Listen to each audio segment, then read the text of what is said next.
Hello दोस्तों, नमस्कार। मेरा नाम है उत्कर्ष श्रीवास्तव और मैं आप सभी का एक बार फिर से स्वागत करता हूं, अभिनंदन करता हूं अपने इस यूट्यूब चैनल पे। तो जैसा कि मैंने आपको इंट्रोडक्शन वीडियो में बताया था कि आज से हमारी क्लासेस स्टार्ट होने वाली हैं और उसी क्लास से रिलेटेड मैं आ गया हूं और आप सभी का मैं स्वागत करता हूं। मैंने आपको कहा था कि मैं मात्र 1 महीने में आपका कंप्लीट हिंदी का सिलेबस कवर करा दूंगा और उसी को लेकर आज मेरा ये पहला वीडियो है। तो जुड़े रहिए, कहीं जाइएगा मत। और मैं इस कंप्लीट वीडियो में आपको सिलेबस का ओरिएंटेशन दूंगा। ये हमारी पहली वीडियो है, तो जो कोई चैनल पे पहली बार आए हैं चैनल को सब्सक्राइब करना ना भूलिएगा। तो चलिए वीडियो की शुरुआत करते हैं और मैं आप मात्र 1 महीने में आपका हिंदी का 10th and 12th complete syllabus cover करा दूंगा। कुछ भी नहीं छूटेगा, रस, छंद, अलंकार, गद्यांश, पद्यांश सब कवर हो जाएगा। चिंता आप लोग बिल्कुल मत करिएगा। और जैसा मैंने पहले भी बताया है कि ये सभी क्लासेस आप सभी के लिए फ्री होने वाली है। इसकी क्लासेस की नोट्स, पीडीएफ, प्रैक्टिस पीडीएफ्स जो कुछ भी है आप सभी को हमारे टेलीग्राम चैनल पे बिल्कुल फ्री ऑफ कॉस्ट मिल जाएगा। तो टेलीग्राम पे जुड़ जाइए। और जो हमने अपना क्रैश कोर्स लॉन्च किया है इससे रिलेटेड वीडियो हम पहले ही बना चुके हैं और ये 12th हिंदी के लिए बेसिकली है। और जो किस मैंने बताया कि मैंने टारगेट 95 का लिया है और पढ़ो उसी से। जो खुद टॉपर रहा हो, मेरे खुद क्लास 12th में 96 नंबर आए थे। कितने आए थे? 96। इस चीज़ को मैंने सिलेबस ओरिएंटेशन वीडियो में डिस्कस किया है। आपने अगर वो वीडियो नहीं देखी है तो जाकर उस वीडियो को ज़रूर देखिए। और क्लास की टाइमिंग वगैरह सब कुछ आपके सामने दिख रहा होगा। क्लास स्टार्ट हमारी 22 जनवरी से हो रही है। सिलेबस 1 महीने में ख़त्म हो जाएगा। महामैराथन आपकी 22 फरवरी से मिलेगी। डेली आपकी 2 से लगा के लगभग 3 क्लास डेली मिलने वाली है। लास्ट में आपका रिवीजन होगा। 2 से 3 क्लास आपको डेली मिलेंगी और ये सभी यूट्यूब पे मिलेंगी, एकदम फ्री ऑफ कॉस्ट मिलेंगी। ओके। और जो कुछ भी मैंने बताया कि नोट्स, क्वेश्चन प्रैक्टिस, इन सभी को आपको टेलीग्राम चैनल पे मिल जाएगा। उसका लिंक मेरे वीडियो के डिस्क्रिप्शन में है। आप लोग चाहें तो जाके टेलीग्राम ज्वाइन कर सकते हैं। और सब्सक्राइब करना मेरे चैनल को मत भूलिएगा। और अगर आप इंस्टाग्राम चलाते हैं तो इंस्टाग्राम मेरी यूज़र आईडी लिखी हुई है, तो उसको आप सर्च करिएगा और फॉलो ज़रूर करिएगा। तो चलिए आज के अपने वीडियो पे आते हैं और वीडियो को स्टार्ट करते हैं अपने हम। हमारा ये जो वीडियो है वो बेसिकली सिलेबस ओरिएंटेड वीडियो है। इस पहली वीडियो में आज मेरी ये कैसी वीडियो है भाई? फर्स्ट वीडियो है। इस फर्स्ट वीडियो में अंतर्गत अपना हम जो सिलेबस है हमारा 12th सामान्य हिंदी, क्या बोला, 12th में भी 2 होती हैं, एक सामान्य हिंदी होती है, एक साहित्यिक हिंदी होती है। तो इसके अंदर बेसिकली हम सामान्य हिंदी को डिस्कस करने वाले हैं। साहित्यिक हिंदी के लिए मैं एक अलग से वीडियो बनाऊंगा जिसमें सब कुछ बता दूंगा और इसका हम कंप्लीट सिलेबस डिस्कशन आज करेंगे। तो चलिए वीडियो को शुरू करते हैं। बहुत ज़्यादा व्यस्त समय अपना व्यर्थ नहीं करते हैं। ओके फ्रेंड्स, दोस्तों, तो ये मेरा सामान्य हिंदी का कक्षा 12 का सिलेबस आप सभी के स्क्रीन पर दिख रहा होगा। जो कि सामान्य हिंदी का सिलेबस है ये 2 खंड में विभाजित होता है। 2 खंड में, जिसमें आपका पहला खंड खंड का होता है तथा दूसरा खंड खंड खा होता है। खंड का व खंड खा में 2 जगह ये विभाजित होता है, जिसमें गद्य, पद्य, साहित्य सब कुछ आता है। सभी चीज़ों को डिटेल्ड में बिल्कुल समझेंगे, कैसे क्या क्या पढ़ाने वाला हूँ मैं आपको। सभी चीज़ों को विस्तार से बताऊँगा। जुड़े रहिएगा। चैनल पे पहली बार आए हैं, चैनल को सब्सक्राइब करना बिल्कुल मत भूलिएगा, क्योंकि सब्सक्राइब करने से ही भाई मुझे मोटिवेशन मिलता है। तो चलिए बताता हूँ मैं आपको। दोस्तों, खंड काम में टोटल आपको 7 टॉपिक्स पढ़ने हैं बेसिकली, मतलब टोटल 14 क्वेश्चन जो हैं आपके बोर्ड एग्जाम में आने वाले हैं। तो 14 क्वेश्चन के लिए आप लोग तैयार रहिएगा। और उन 14 क्वेश्चन टोटल कितने आएंगे? 14 में अगर आप 10 भी कर ले जाते हैं तो आप टॉप कर गए। अभी मैं बताऊंगा कैसे कैसे करना है, क्या क्या करना है। 2 खंड में विभाजित है। पहला खंड का है और दूसरा खंड खा, जिसको अभी मैं आगे आप सभी के साथ डिस्कस करने वाला हूँ। खंड खा टोटल हमारा 50 अंक का होता है तथा खंड खा भी जो है वो भी 50 अंकों का होता है। तो इन दोनों को आप लोगों को बहुत ही अच्छे से पढ़ना है। ओके फ्रेंड्स, तो खंड खा में मेरा जो पहला टॉपिक है जिसका नाम है हिंदी गद्य का विकास। आपको 2 चीज़ें पढ़नी है, गद्य एवं पद्य। क्या पढ़ना है भाइयों? पहला जो हमारा पढ़ना है वो पढ़ना है गद्य तथा दूसरा जो पढ़ना है वो पढ़ना है पद्य। गद्य पद्य आपको दोनों पढ़ना है। गद्य साहित्य का इतिहास मीन्स शुक्ल युग, शुक्लोत्तर युग, हिंदी काव्य की प्रमुख विधाएं, जो कुछ भी है, उपन्यास, निबंध, कहानी, आलोचना इत्यादि आप सभी को पढ़ना है, जिसके लिए आपको 5 नंबर मिलेंगे। दोस्तों, ये ऑब्जेक्टिव आता है शुरुआत में जब आपका क्वेश्चन पेपर आपके सामने आएगा, जिसमें 10 क्वेश्चन रहेंगे और ये 10 के 10 क्वेश्चन आपके MCQ टाइप के रहने वाले हैं।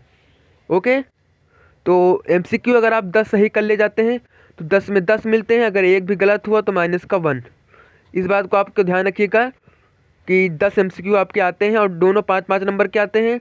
5 आपके गद्य से पूछे जाते हैं तथा 5 आपके पद्य साहित्य के विकास से पूछे जाते हैं।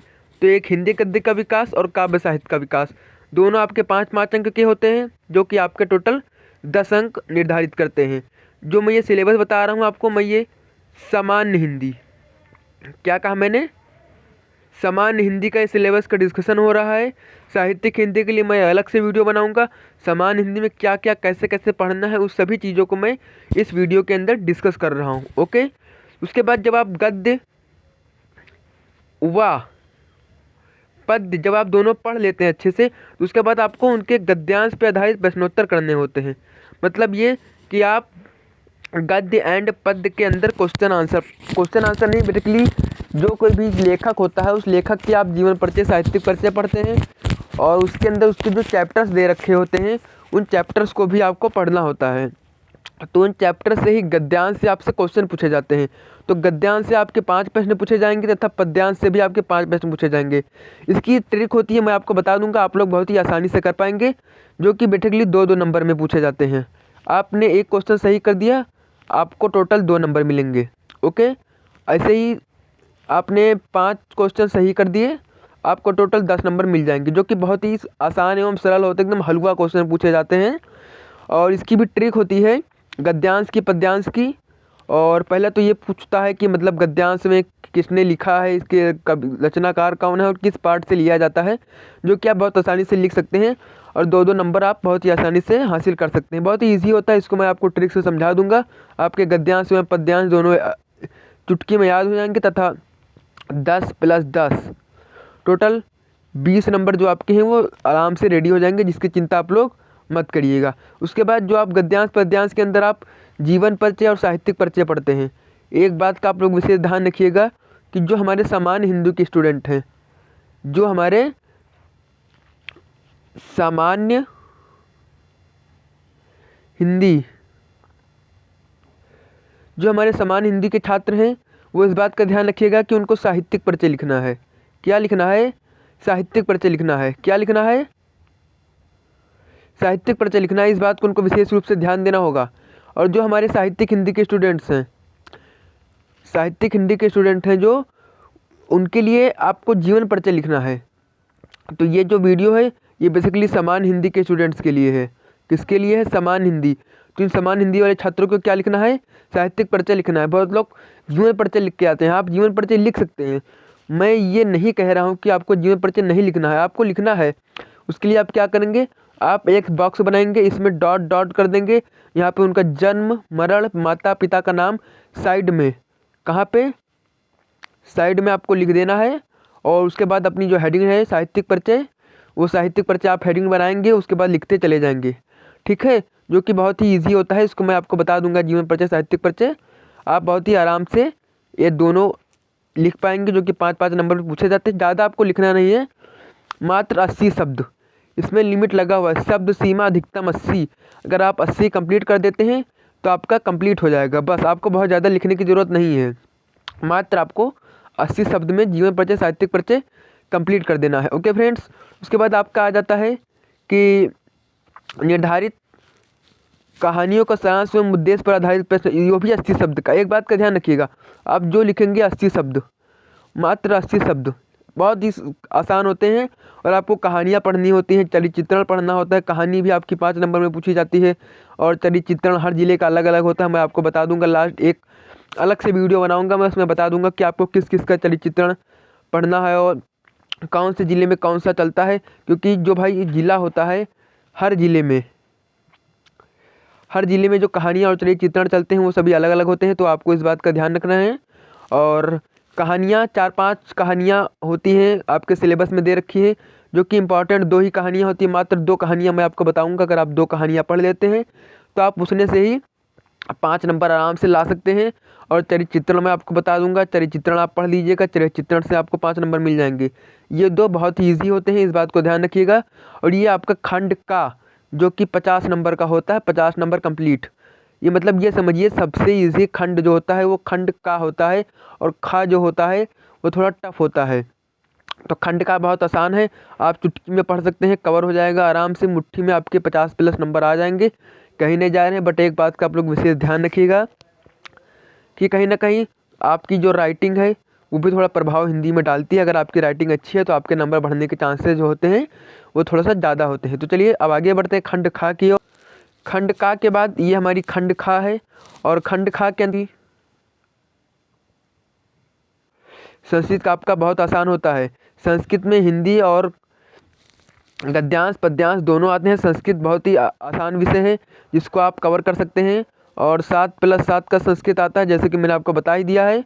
और 14 नंबर जो आपको बहुत आसानी से समझ में आ सकता है, मैं आपको सिर्फ एक एक चैप्टर पढ़ाऊंगा संस्कृत के, और आपका संस्कृत कवर हो जाएगा। इस बात का आप लोगों को ध्यान रखना है। ओके, उसके बाद आते हैं लोकंतियाँ और मुहावरे। ये तो आपके 2-2 नंबर में पूछे जाते हैं, बहुत ही आसान होते हैं लोकंतियाँ और मुहावरे। इसमें आपकी संधि भी आती है, और इस बात का ध्यान रखिए कि क्रम 10 व क्रम 11, क्योंकि मैंने आपका टोटल बताया था कि आपका टोटल 14 क्वेश्चन पूछे जाएंगे, जिसमें से मैं 8 क्वेश्चन तक डिस्कस कर चुका हूँ कि क्या क्या पूछा जाएगा।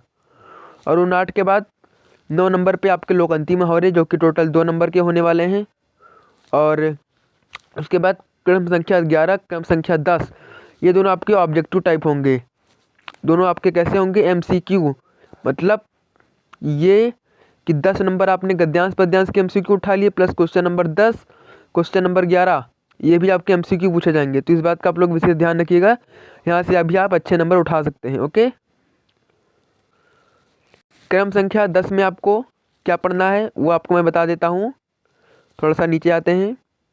क्रम संख्या 10 में आपको संधि पढ़नी है। 2 भाग में विभाजित है, पहला का खंड, दूसरा का खंड। ये भी दोनों अलग अलग हैं, और आपको संधि पढ़नी है। और ये विभक्ति की पहचान बहुत ही आसान होता है, आपको समझा दूंगा, आप समझ जाएंगे। शब्दों में सूक्ष्म अंतर, अनेकार्थी शब्द, अनेक वाक्यों के लिए एक शब्द, वाक्यों में त्रुटि मार्जन, और बहुत ही आसान होते हैं, तथा दोनों 2-2 नंबर के होते हैं। MCQ आते हैं, अगर आपने कुछ नहीं पढ़ा तुक्का भी मार देंगे तो तुक्का भी सही निकल जाता है, इससे कोई बड़ी बात नहीं है। तो यहाँ से भी आप अपने 2-2 अंक हासिल कर सकते हैं। उसके बाद रस अलंकार छंद। रस छंद अलंकार के लिए मैं तीनों में ही रस प्लस छंद और अलंकार तीनों के लिए मैं वीडियो बना दूंगा। एक ही वीडियो में, मात्र एक वीडियो बनाऊंगा जिसमें आपको ये तीनों टॉपिक कवर हो जाएंगे। और आपके टोटल 6 नंबर मात्र एक वीडियो देगी आपको रस छंद अलंकार की, और एक ही वीडियो में आपको दोनों कवर करा दूंगा मैं, परेशानी वाली कोई बात नहीं है। छंद में आपको इतने सारे दे रखे हैं, लक्षण सब कुछ नहीं पढ़ना है। बेसिकली सब कुछ मैं ट्रिक से पढ़ाऊँगा आपको, ट्रिक से, और ट्रिक से ही आपको लिखना है। ट्रिक ही आपकी एग्जाम में काम करेगी, बाकी कुछ काम नहीं करेगा। बुद्धि क्योंकि इतना लिखना हिंदी पड़ता है, हिंदी में कुछ काम नहीं आता है कि क्या लिखूँ कैसे लिखूँ। इसलिए मैं क्या बोल रहा हूँ, ट्रिक से पढ़िएगा। ट्रिक से एक वीडियो में सब कुछ खत्म कर दूंगा आपका मैं, एक वीडियो में आपका मैं सब कुछ खत्म कर दूंगा, परेशान मत होइएगा। ओके फ्रेंड्स, और फिर उसके बाद रस छंद अलंकार के बाद आपका जो 13 नंबर का टॉपिक है, 13 नंबर का टॉपिक है वो हमारा पत्र लेखन आ जाता है, जो कि आप सभी देख सकते हैं स्क्रीन पे। पत्र लेखन बहुत ही आसान विषय है। पत्र लेखन भी मात्र आपको मैं एक पत्र बताऊंगा, मात्र एक पत्र बताऊंगा, और वो उसी पत्र को आप लिखेंगे, और आपके 6 नंबर, कितने बोला मैंने? 6 नंबर, मात्र एक एप्लीकेशन से आपके 6 नंबर कंप्लीट हो जाएंगे, सिर्फ एक पत्र से। एक पत्र लिखना जो कि नियुक्त आवेदन पत्र, बैंक के किसी व्यवसाय के लिए ऋण प्राप्त आवेदन पत्र, 3। हालांकि आपके कोर्स में 3 दे रखे हैं, बट मैं सिर्फ आपको एक पढ़ाऊंगा, उसी एक को आप पढ़ेंगे और आपके 6 नंबर बहुत ही आसानी से तैयार हो जाएंगे। तो इस बात का आप लोग ध्यान रखिएगा। उसके बाद जो आपका 14वां नंबर क्वेश्चन आता है वो निबंध आता है। निबंध भी एक महत्वपूर्ण भूमिका निभाता है आपके क्वेश्चन में। और निबंध जो होता है आपका, ये बेसिकली टोटल हमारा 9 नंबर का होता है। अगर आप निबंध पढ़ लेते हैं तो आपके 9 नंबर कन्फर्म हो जाते हैं। और निबंध भी कई सारे विषयों पे पढ़ना होता है आपको, सामाजिक राजनीतिक पर आधारित, वाणिज्य, शिक्षा, कृषि, विज्ञान, इन सभी से रिलेटेड आपको निबंध पढ़ने होते हैं इंपॉर्टेंट, जिसमें विज्ञान, कृषि और सामाजिक एवं राजनीतिक इतिहास आप पढ़ सकते हैं। आपको विद्या क्वेश्चन बैंक वगैरह अगर आपने ले रखा है तो उसमें भी दे रखा है, बट मैं आपको मोस्ट इम्पॉर्टेंट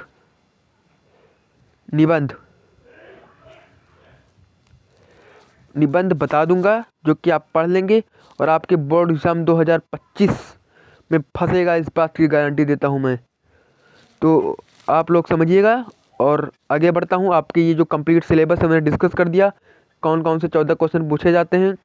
यही आपके 14 क्वेश्चन पढ़ना है आपको, कुछ अलग से नहीं पढ़ना है। जो है यही है सारा पूरा सिलेबस। ये मैंने जो डिस्कस किया है ये कम्प्लीटली समान हिंदी का सिलेबस था।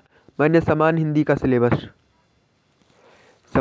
सिलेबस मैंने आपको डिस्कस कर दिया है। और अब ये बताता हूँ कि कौन कौन सा चैप्टर पढ़ना है। ओके फ्रेंड, अब आगे हम लोग बात करेंगे कि आपको पढ़ना क्या क्या है एग्जैक्टली। तो पढ़ाई के बारे में आपको हम बात करने वाले हैं। और पाठ्य वस्तु जो कि गद्यांश पद्यांश मैंने आपको बताया।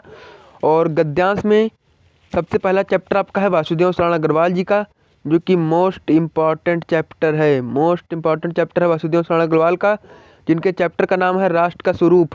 बहुत ही महत्वपूर्ण चैप्टर है दोस्तों, मैं आपको बता दूं। इसको आप लोगों को बिल्कुल भी छोड़ना नहीं है, एकदम बिल्कुल मन लगा कि इस चैप्टर को पढ़ना है। और बगल में जो आप देख रहे हैं राष्ट्र का स्वरूप, रॉबर्ट नरसिंह होम, अशोक के फूल, भाषा आधुनिकता, ये सभी वही गद्यांश है जो आपको पढ़ना है। जो कि आपके पाँच क्वेश्चन इन सभी से पूछे जाएंगे और दोनों 2-2 नंबर के होंगे, यानी 10 नंबर आपके यहाँ से पूछे जाएंगे, जिसकी बात मैं वीडियो में आपसे कर रहा था। टोटल आपके 6 चैप्टर दे रखे हैं, बट मैं आपको सिर्फ 3 चैप्टर पढ़ाऊँगा गद्यांश के अंतर्गत। आप 3 चैप्टर को पढ़ लेंगे, आपके 10 नंबर यहाँ से कन्फर्म हो जाएंगे। तो देखिए, 5 नंबर आपको साहित्यिक परिचय के मिलेंगे, 10 नंबर गद्यांश के मिलेंगे, और काव्य साहित्य के इतिहास से 10 नंबर, यानी कि 25 नंबर आप सिर्फ गद्यांश पढ़कर ही ला सकते हैं बहुत ही आसानी से। और टोटल 6 चैप्टर हैं। पहला वासुदेव शरण अग्रवाल, कन्हैया लाल मिश्र प्रभाकर, हजारी प्रसाद द्विवेदी, सुंदर रेड्डी, हरिशंकर प्रसाद, डॉक्टर APJ अब्दुल कलाम।